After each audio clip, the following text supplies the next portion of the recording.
आत्मा को मिलने में देरी नहीं लगेगी। 3 चीजें ऐसी हैं जो हमें खींच कर रखना पड़ती है तो परमात्मा की प्राप्ति होती है। एक नियत, दूसरी नीति और तीसरी नजर। जम के बोलो कौन कौन सी चीज है? पहले नंबर पर है नियत, दूसरे नंबर पर है नीति और तीसरे नंबर पर है नजर। व्यक्ति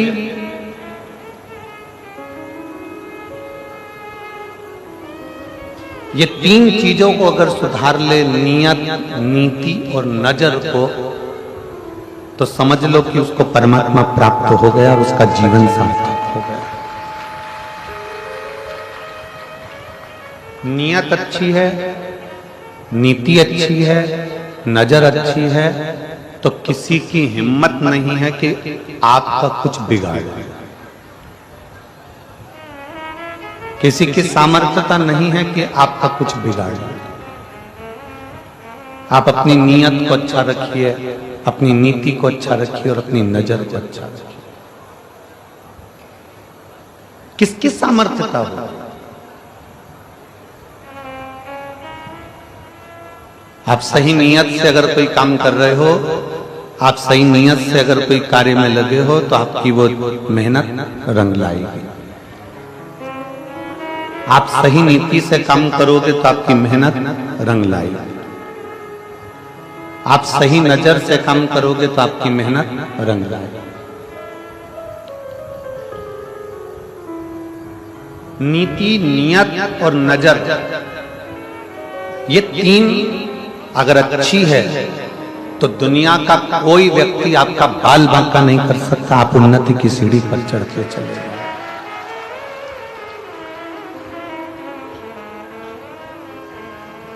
जब हमारी नियत बेकार हो जाती है, हमने सोच लिया कि मेरे को ये बहुत मिल जाए, ये बहुत प्राप्त हो जाए, ऐसा हो जाए, वैसा हो जाए, तो फिर कहीं ना कहीं दुख झेलना पड़ता है। हमारी नीति गड़बड़ हो जाए, हमने विचार करा था कि मैं ऐसा करूंगा, मैं वैसा करूंगा, और तुम्हारी नीति सही नहीं बन पाई और उसमें तुम्हें कष्ट भोगना पड़ा, तो फिर तकलीफ है। नियत, नीति और नजर, ये नियत, नीति और नजर, ये तीनों, अगर आपकी नजर ठीक है, आप सही दृष्टि रखते हो, किसी को गलत दृष्टि से नहीं देखते, तो फिर जीवन सार्थक है। रामायण कैसे हुई? महाभारत कैसे हुई? रामायण होने का कारण क्या था? स्त्री का सम्मान नहीं हो पाया, इसलिए रामायण हो गई। स्त्री का सम्मान नहीं हो पाया तो महाभारत हो गई। और आज भी इस कलिकाल में अगर नारी को सही सम्मान न मिल पाए, नारी को सही स्थान न मिल पाए, नारी को सही इज्जत न मिल पाए, नारी का अगर सही आदर न हो पाए, तो ऐसा लगता है कि आने वाला समय भी महाभारत और रामायण का रहेगा।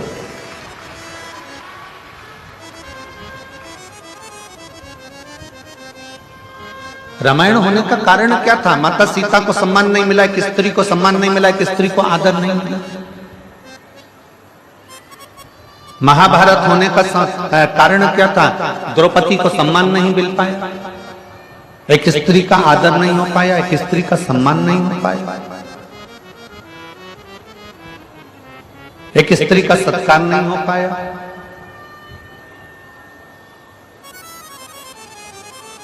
उसमें भी ये 3 चीजें बिगड़ी थी। रावण की नियत बिगड़ गई थी, कौरवों की नीति बिगड़ गई थी, और जितने सभासद थे उनकी नजर बिगड़ गई थी। आप क्या देख रहे हो? आप क्या विचार कर रहे हो, क्या सोच रखते हो, क्या दृष्टि रखते हो, ये आपके ऊपर निर्भर करता है। आज छोटी छोटी बेटियों के साथ में, छोटी छोटी कन्याओं के साथ में, छोटी छोटी लड़कियों के साथ में, छोटी छोटी बेटियों के साथ में गलत कृत्य हो रहा है। उसका कारण केवल गलत चीजें मोबाइल पर देखी जा रही है, गलत विचार रखे जा रहे हैं, गलत नियत रखी जा रही है, गलत नीति रखी जा रही है और गलत नजर रखी जा रही है।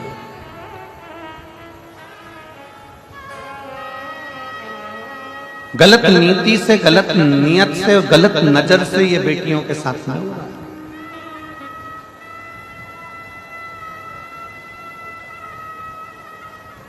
जो बेटियां अपने कंधे पर स्कूल का बैग भी सही से धारण कर कर नहीं जा सकती, वो इतनी इतनी सी बेटियों के साथ में गलत कृत्य हो रहा है।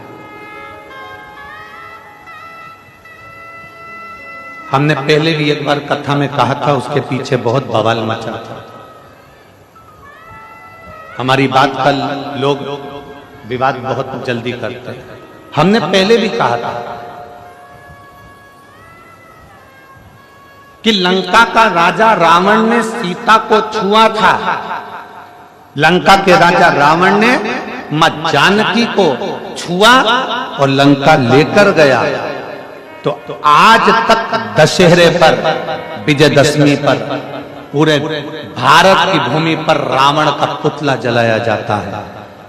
इस व्यासपीठ के माध्यम से मेरा इतना सा निवेदन है कि अब रावण को छोड़ो और जिस मोहल्ले में, जिस नगर में, जिस गांव में, जिस शहर में, जिस क्षेत्र में छोटी बेटियों के साथ गलत कृत्य हो रहा है, उनको लाकर चौराहे पर जला दिया है।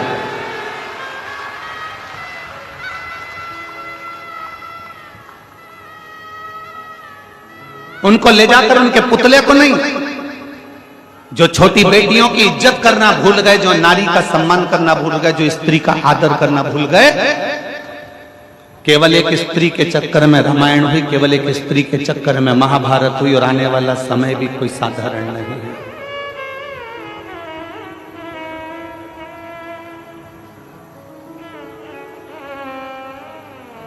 अपनी बेटी की रक्षा,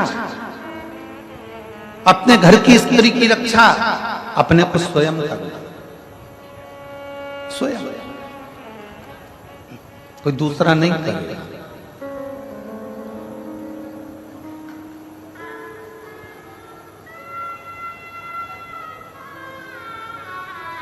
अपने घर की बेटी की रक्षा अपने को स्वयं करना पड़ेगा, कोई दूसरा नहीं करेगा। बेटी को अगर कॉलेज पढ़ने भेज रहे हो, बेटी को अगर स्कूल पढ़ने भेज रहे हो, तो निवेदन है अपने घर की बेटी को तलवार सिखाने भी जरूर भेजिए, एक भाला सिखाने भी जरूर भेजिए, डंडे चलाना भी जरूर भेजिए, कराटे चलाना भी जरूर भेजिए। उस बेटी को आत्मबल दीजिए।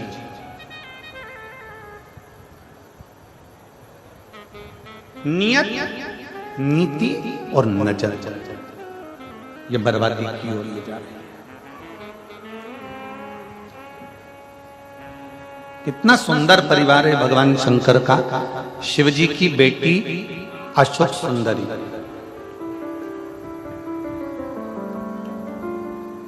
इतनी सुंदर थी अशोक सुंदरी कि उनकी सुंदरता का वर्णन कई शास्त्रों में मिल जाता है। अशोक सुंदरी बहुत सुंदर है, बहुत सुंदर।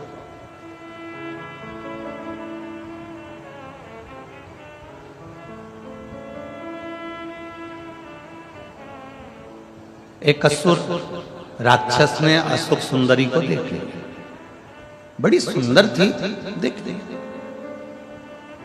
और अशोक सुंदरी से कहा कि मैं तुमसे विवाह करना चाहता हूं। असुर कह रहा है, राक्षस कह रहा है, मैं तुमसे विवाह करना चाहता हूं। अशोक सुंदरी ने हाथ जोड़कर उस असुर से कहा कि देखो, मैं अपने माता पिता के बिना किसी अन्य वर को, अन्य पुरुष को, अन्य व्यक्ति को मैं देख नहीं सकता।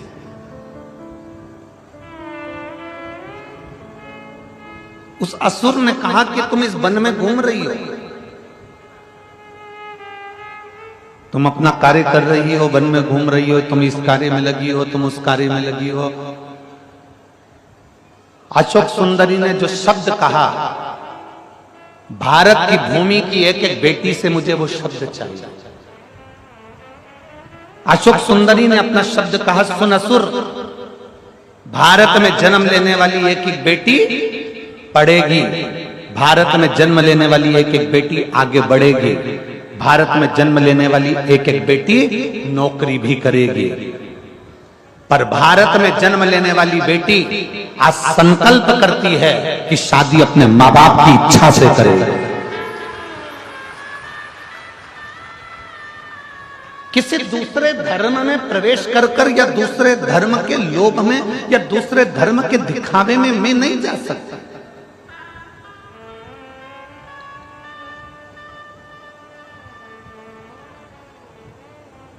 मैं दूसरे धर्म के दिखावे में नहीं जाऊंगी, मैं दूसरे धर्म के लोभ में नहीं जाऊंगी, मैं दूसरे धर्म के चक्कर में इधर उधर भ्रमण करने के लिए नहीं जाऊंगी, मैं दूसरे धर्म में प्रवेश नहीं करूंगी।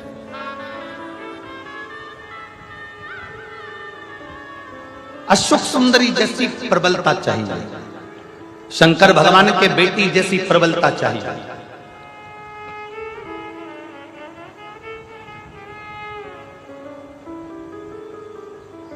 भगवान शिव जैसा बल चाहिए, मां पार्वती जैसा बल चाहिए। और जब बल अपने भीतर बढ़ता है ना, तो दुनिया के लोग कांपते हैं।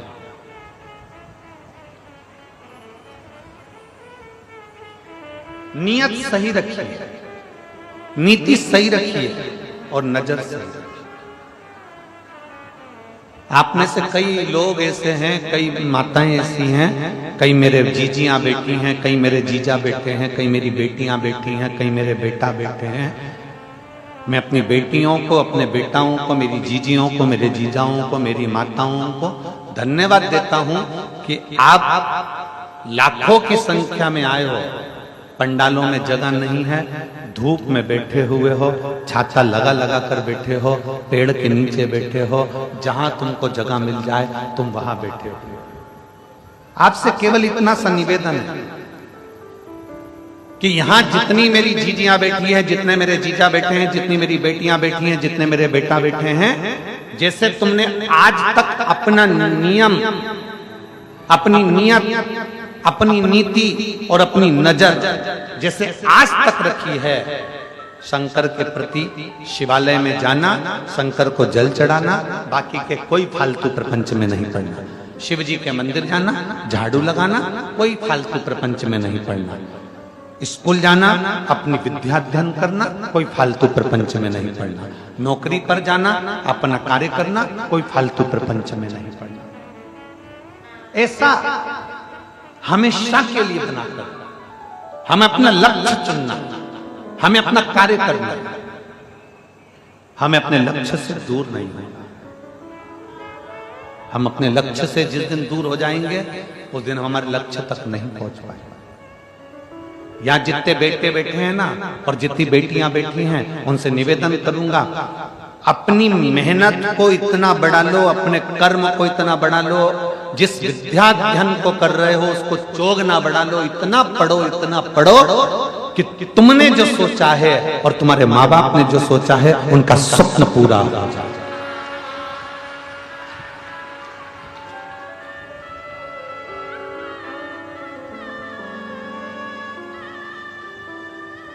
कैसे होगा? 3 चीजें यहां कथा में चल रही है। एक, अपना नियत पक्की रखना। वो कहते हैं ना, 3 चीजें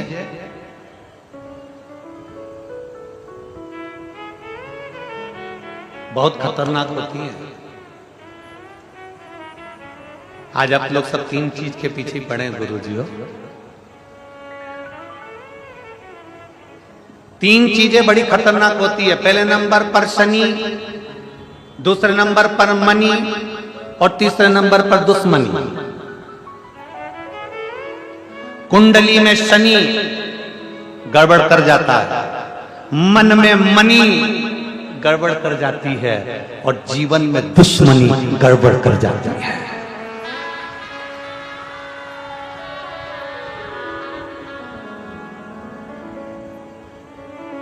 शनि कुंडली में अगर आकर बैठ गया तो वो गड़बड़ करेगा ही। शनि कुंडली में आकर बैठ गया तो वो तकलीफ देगा ही।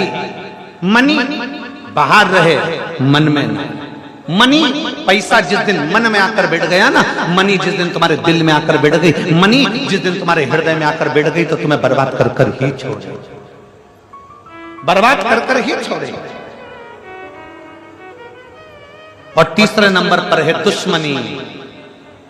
दुश्मनी बाहर रखो, थोड़ी प्रेम के वश रखो, समाप्त करो। शनि मनी और जम जम के बोलो जरा, थोड़ा सा।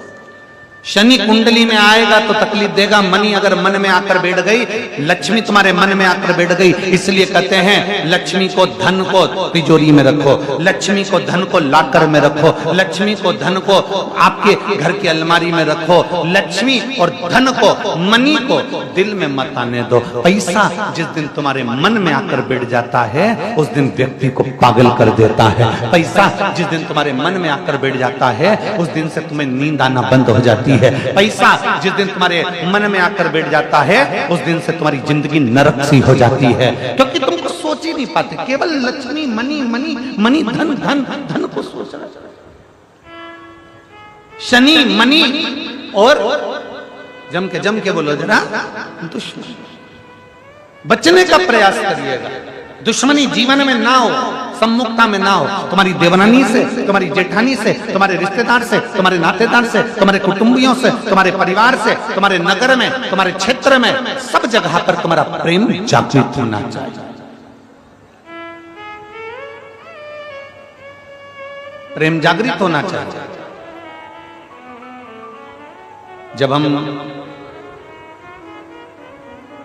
जब हम इस गांव में कथा करने के लिए आ रहे थे तो आते आते हमको वहां सीहोर में सूचना मिली कि कथा जो लिए हैं तो कहा कि गांव के लोग, नगर के लोग सहयोग नहीं करें। तो हमने समीर जी से कहा कि दुनिया में ऐसा कोई गांव नहीं और दुनिया में ऐसा कोई नगर नहीं कि वो धर्म के कार्य में कभी सहयोग ना करता। धर्म के कार्य में सहयोग ना करता हो, दुनिया में ऐसा कोई गांव नहीं है और ऐसा कोई नगर नहीं है। बस हमारा इतना सा कहना है कि उस व्यक्ति से कहो कि अपने दिल में मनी को ना घुसेड़े। मनी अगर दिल में है तो तेरी जिंदगी बर्बाद कर देगी। अगर मनी तुझे भगवान ने दी है तो उसको सत्कर्म में, सत्कर्म की पूंजी को लगाने का प्रयास करे तो जिंदगी को आनंदमय कर दे। और आज हो क्या रहा है? कांटाकुडीही का, धमतरी जिले का एक एक बच्चा, एक एक व्यक्ति इस छोटे से गांव की कथा को सफल बनाने का अथक प्रयास कर रहा है, अथक प्रयास कर रहा है। एक एक बच्चा लगा है, गांव का एक एक छोटे से छोटा बच्चा, एक एक बहन, एक एक जीजी इस कथा को सफल बनाने का प्रयास कर रही है कि हमारे गांव की कथा है, हमारे नगर की कथा है। एक एक क्षेत्र का व्यक्ति, पूरी धमतरी जिले का व्यक्ति इस कथा को सफल बनाने में लगा हुआ है।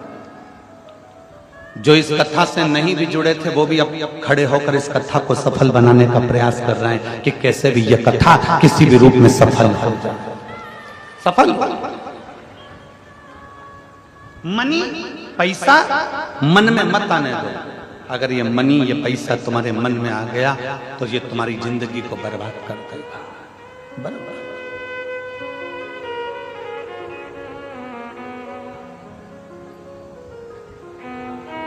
भीतर शिव भक्ति को, शंकर की भक्ति, और जिसके हृदय में, देखो ये शरीर है, इस शरीर का कोई ठिकाना नहीं रहता। आज चल रहा है, कल चले ना चले।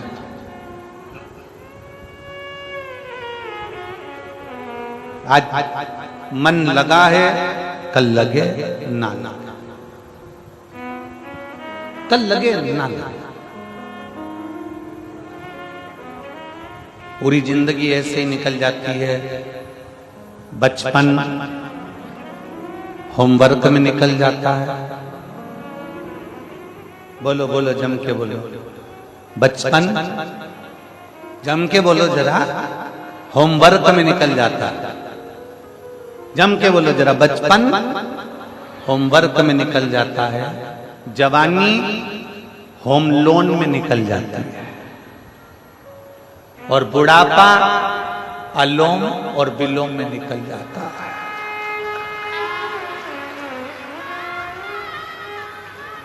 हो गया जिंदगी पूरी समाप्त, हो गई जिंदगी।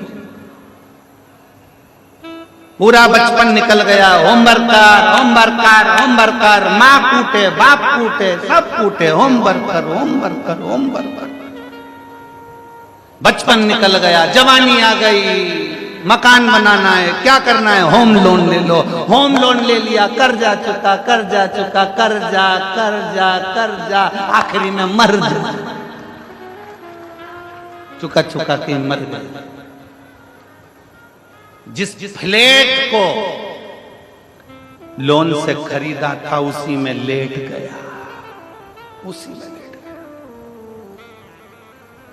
बचपन में होमवर्क, जवानी में बोलो बोलो जम के होम लोन, और बुढ़ापे में अलोम और विलोम, और फिर जिंदगी समाप्त। छोटा सा जीवन तो चुटकी में चला गया। और फिर आखिरी में हुआ क्या? परमात्मा के पास गए तो उससे बोला, क्यों रे नीचे गया था, क्या करा? तो क्या करा ना, नीचे मैंने होमवर्क करा, होम लोन करा, फिर अलोम और विलोम करा। फिर क्या करा?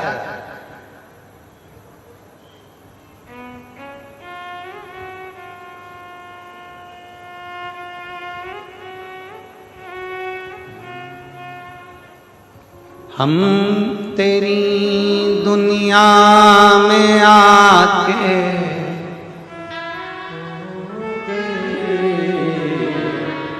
हम तेरी दुनिया में आके खो गए, कर ना पाए शिव भजन और सो गए, कर ना पाए शिव भजन और सो गए। हम तेरी दुनिया में आके खो गए, हम तेरी दुनिया में आके खो गए,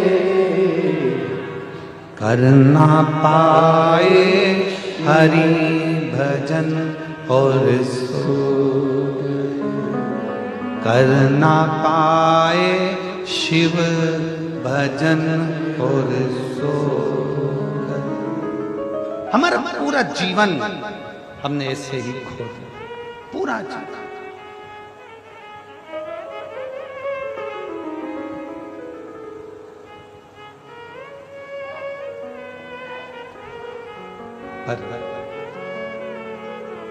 शिव कथा कह रही है भगवान शंकर का चरित्र का। इस शरीर को, इस मन को, इस चित्त को व्यर्थ मत जाना। जो आज मिला समय वो वापिस नहीं मिलेगा।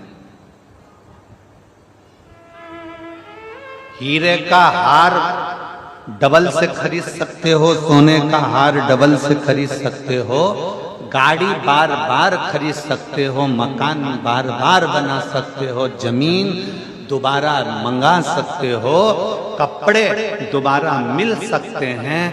शरीर मिल सकता है दोबारा, पर जो समय तुम्हारा चले गया वो समय दोबारा नहीं मिल पाएगा। उस समय को साधने का प्रयास कर, वो समय नहीं मिलेगा।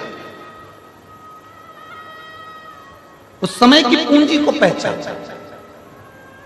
उस समय को जानने का प्रयास करो। शंकर भगवान करते क्या? शंकर का नाम क्या है? उसको क्या कहते हैं? उज्जैन में अवंतिका में क्या कहते हैं उसको? जम के बोलो जरा, महाकाल। जो भूत भविष्य और वर्तमान तीनों को देख रहा है, तीन काल उसके अधीन है, वो काल अधिपति महाकाल। भूत भी देखे, भविष्य भी देखे और वर्तमान भी देखे।